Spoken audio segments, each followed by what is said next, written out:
press the bell icon on the YouTube app and never miss another.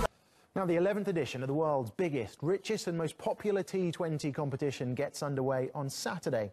The Indian Premier League begins with defending champions Mumbai Indians hosting Chennai Super Kings. It's a tournament that lit the fuse for the 2020 format and divides opinion. With its Bollywood owners, million-dollar players and fanatical supporters, it can blur the line between sport and entertainment, a bit like this programme. With some saying it's killing the longer formats of the game, but the financial clout of the tournament continues to grow. Well, joining us now is IPL commentator RK Srinivasan. Thank you very much for talking to us. Really good to see you. So it all begins then on Saturday. Is it bigger than ever, the IPL, or are there signs that the juggernaut is beginning to slow down somewhat? Thank you so much for having me. Slowing down? No, you don't hear that normally about IPL View because, I mean, it's an amazing tournament. The kind of eyeballs that it brings is just phenomenal. I think, in fact, I mean, if you talk about this edition of the IPL, it's probably one of the biggest, simply because of the fact that you've got Chennai Super Kings, one of the franchises, coming back into the fold. Rajasthan Royals is back as well.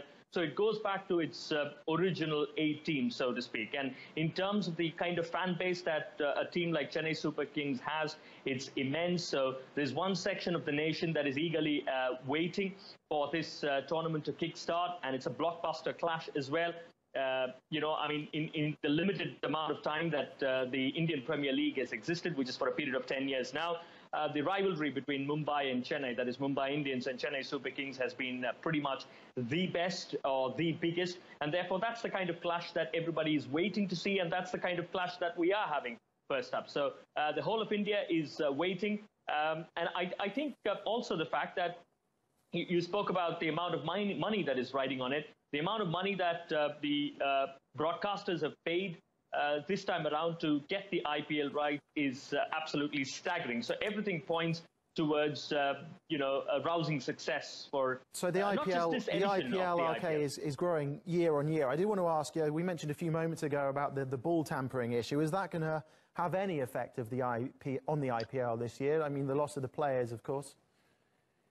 Well, I think in terms of the loss of the players, probably with respect to a particular franchisee, maybe it could be a bit of an issue because strictly in terms of what those players in David Warner or Stephen Smith can bring to the table, there's a bit of a setback for the respective franchisee. Because, I mean, I think Rajasthan Royals, even before the auctions, they had decided to have one player in their midst, as in retain one player, and that was Stephen Smith. So in that sense, they decided to build a team around Stephen Smith as their leader, but that never really materialized because of everything that happened in Australia, which meant that they had to alter their strategies and bring in somebody else.